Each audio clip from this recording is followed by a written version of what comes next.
Assalamualaikum warahmatullahi wabarakatuh. Sebelum memulai pertemuan pada kali ini, kita mulai dengan berdoa terlebih dahulu. Berdoa mulai.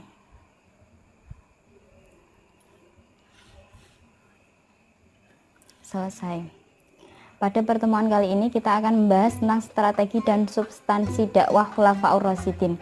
Strategi dakwah pada masa Khulafaur Rasyidin meliputi prestasi dan kebijakan pemerintah Khulafaur Rasyidin dan substansi dakwah pada masa itu.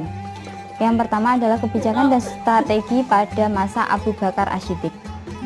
Pada masa ini Abu Bakar As-Siddiq hanya memerintah selama 2 tahun, yaitu dari tahun 630 Masehi sampai 634 Masehi. Beberapa prestasi yang diperoleh pada pemerintahan Abu Bakar As-Siddiq yaitu yang pertama adalah pembukuan Al-Quran. Karena menyadari bahwa banyak penghafal Al-Quran yang gugur dalam peperangan Rodoh, Umar bin Khattab mencatat semua hafalan Al-Quran pada para sahabat. Hal tersebut awalnya diragukan oleh Abu Bakar karena tidak pernah dilakukan pada zaman Rasulullah. Akhirnya Abu Bakar menugaskan Zaid bin Thabit untuk memimpin pengumpulan Al-Quran tersebut. Setelah pembukuan Al-Quran, ada juga prestasi tentang perluasan wilayah baru. Pada masa pemerintahan Abu Bakar ini ditugaskan 4 orang panglima perang. Ketika itu Syria berada di bawah kekuasaan Romawi yang dipimpin oleh Kaisar Heraklius. Usaha perluasan ini diperkuat oleh pasukan Khalid bin Walid yang berjumlah kurang lebih 1.500 pasukan. Sebelum ini, pasukan Khalid bin Walid juga telah melakukan perluasan di beberapa daerah di Irak dan Persia. Pada saat perang melawan tentara Romawi Timur, terdengar kabar bahwasanya Abu Bakar telah wafat pada tahun 13 Hijriah atau 634 Masehi. Selanjutnya, kedudukan Abu Bakar digantikan oleh Umar bin Khattab. Selanjutnya adalah kebijakan dan strategi Umar bin Khattab. Setelah Abu Bakar wafat dan digantikan oleh Umar bin Khattab, pada masa pemerintahan Umar bin Khattab, tentara Romawi dapat dikalahkan dan beberapa kota di pesisir Syria dan Palestina dapat dikuasai oleh pemerintahan Khalifah Umar bin Khattab. Bahkan diserahkan sendiri oleh Patrick kepada Umar bin Khattab. Khalifah Umar bin Khattab membagi daerah menjadi beberapa daerah pemerintahan, yaitu daerah pemerintahan pusat dan pemerintah daerah.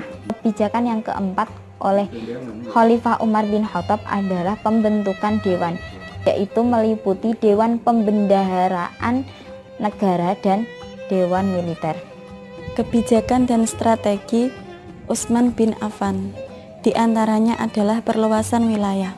Dalam pemerintahan Utsman bin Affan juga terdapat perluasan wilayah, di antaranya adalah Persia, Azerbaijan, kemudian Tabaristan, dan Armenia.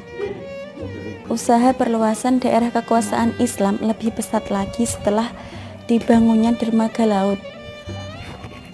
Satu persatu daerah di seberang laut ditaklukkan, di antaranya adalah Asia Kecil, pesisir Laut Hitam, Pulau Siprus, dan Rhodes, kemudian Nubia. Kebijakan dan strategi Utsman bin Affan yang kedua adalah standarisasi Al-Quran. Pada masa pemerintahan Utsman terjadi perselisihan tentang cara baca Al-Quran atau qiraah. Perlu kita ketahui bahwa Al-Quran diturunkan dengan beragam cara baca. Mushaf inilah yang dikenal dengan Mushaf Utsmani. Khalifah Utsman mengharuskan umat Islam untuk menggunakan mushaf tersebut, sementara mushaf yang lainnya dibakar. Kebijakan strategi Utsman bin Affan ketiga adalah pada separuh terakhir masa kekhalifahan beliau, banyak di kalangan umat Islam yang kecewa. Kekecewaan tersebut dikarenakan banyak dari kerabat Khalifah Utsman yang dijadikan sebagai pejabat. Kecewaan yang paling menonjol adalah karena beliaulah pada dasarnya yang menjabat pemerintahan. Yang keempat adalah pembangunan fisik. Utsman berjasa dalam membangun bendungan untuk menjaga arus dari banjir dan mengatur pembagian air dari kota-kota. Beliau juga membangun jalan-jalan, jembatan-jembatan, dan masjid-masjid, dan memperluas Masjid Nabi di Madinah. Kebijakan dan strategi Khalifah Ali bin Abi Thalib diantaranya adalah penggantian pejabat yang lama dengan pejabat yang baru. Khalifah Ali menjabat hanya selama 6 tahun. Tetapi selama kepemimpinannya tidak ada masa sedikit pun yang stabil. Setelah menjabat sebagai khalifah, Ali mengganti gubernur yang melakukan pemberontakan dengan gubernur yang baru. Kebijakan dan strategi Ali bin Abi Thalib yang kedua adalah menarik kembali tanah hadiah.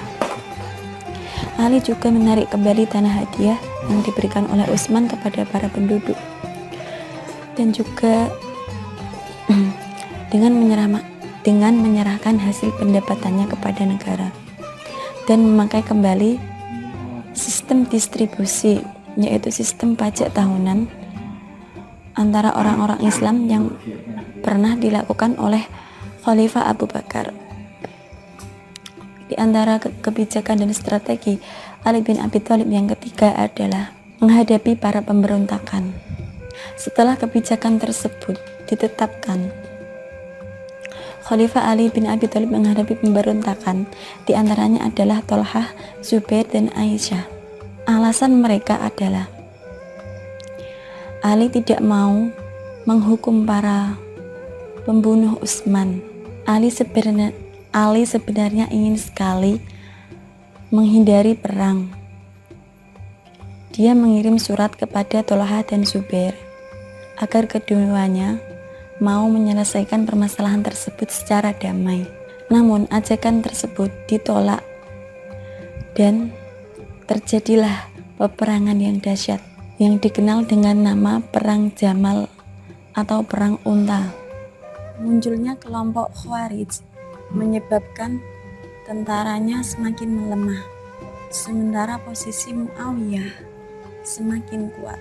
Pada tanggal 12 Ramadan 20 Hijriah, pada tanggal 20 Ramadan 40 Hijriah, Ali terbunuh oleh salah satu anggota kelompok Khawarij, yaitu Ibnu Muljam. Kedudukan Ali sebagai khalifah kemudian dijabat oleh putranya yang bernama Hasan bin Ali. Kedudukan Ali sebagai khalifah kemudian digantikan oleh putranya yang bernama Hasan bin Ali. Namun ternyata pemerintahan Hasan melemah dan lebih kuat pemerintahan Muawiyah. Kemudian Hasan menyerahkan pemerintahannya kepada Muawiyah. Hasan membuat perjanjian damai dengan syarat dapat menyatukan umat Islam menjadi satu kesatuan politik. Hasan membuat perjanjian damai. Perjanjian ini dapat membuat persatuan umat Islam dalam kepemimpinan politik di bawah Muawiyah bin Abu Sufyan. Di sisi lain, perjanjian itu juga menyebabkan Muawiyah sebagai pemimpin yang absolut dalam Islam. Pada tahun 41 Hijriah, tahun persatuan ini dikenal sebagai Amul Jamaah. Dengan demikian berakhirlah apa yang disebut dengan Khulafaur Rasyidin dan dimulai dengan pemerintahan Bani Umayyah.